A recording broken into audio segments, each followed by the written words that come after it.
বিএনপির স্থায়ী কমিটির সদস্য সালাউদ্দিন আহমেদ বলেছেন, আগামীকাল দেশে ফিরে বিএনপির ভারপ্রাপ্ত চেয়ারম্যান তারেক রহমান বিমানবন্দর থেকে যাবেন ৩০০ ফিটের সংবর্ধনা অনুষ্ঠানে, যেখানে শুধু তারেক রহমান বক্তব্য দেবেন। তারপর তার মা দলের চেয়ারপারসন বেগম খালেদা জিয়ার সঙ্গে দেখা করতে এভারকেয়ার হাসপাতালে যাবেন।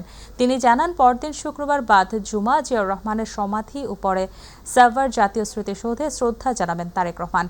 শনিবার আগারগাঁয়ে এনআইডি কার্যক্রম শেষ করে তারেক রহমান শহীদ ওসমান হাদির কবর জিয়ারত করবেন। পরে তিনি পঙ্গু হাসপাতালে আহত জুলাই যোদ্ধাদের সঙ্গে সাক্ষাৎ করবেন। দলের ভারপ্রাপ্ত চেয়ারম্যানের প্রত্যাবর্তনের কারণে জনদুর্ভোগের বিষয়টি ক্ষমার চোখে দেখার জন্য আহ্বান জানিয়েছেন সালাউদ্দিন আহমেদ। বিমানবন্দরে তাকে অনাড়ম্বর অভ্যর্থনা জানাবেন বিএনপির স্থায়ী কমিটির সদস্যবৃন্দ।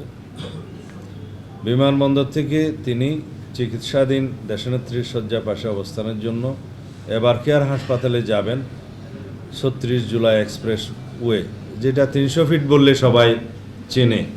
৩০০ ফিট সড়কে অ্যাক্সেস রোড হয়ে যাবেন।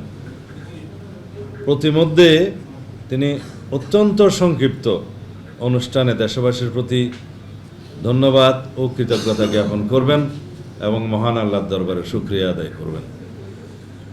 আমরা জানি, আমাদের শত চেষ্টায়ও প্রিয় নেতাকে একবার দেখার দুর্নিবার আকর্ষণে ১৭ বছর ধরে অপেক্ষমান দেশের সকল প্রান্ত থেকে আসা লক্ষ লক্ষ জনতার রাজধানীমুখী জনস্রোত প্রশমনের সাধ্য আমাদের নেই।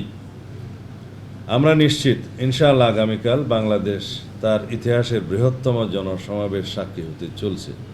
সেই ইতিহাস দৃষ্টান্ত হয়ে থাকবে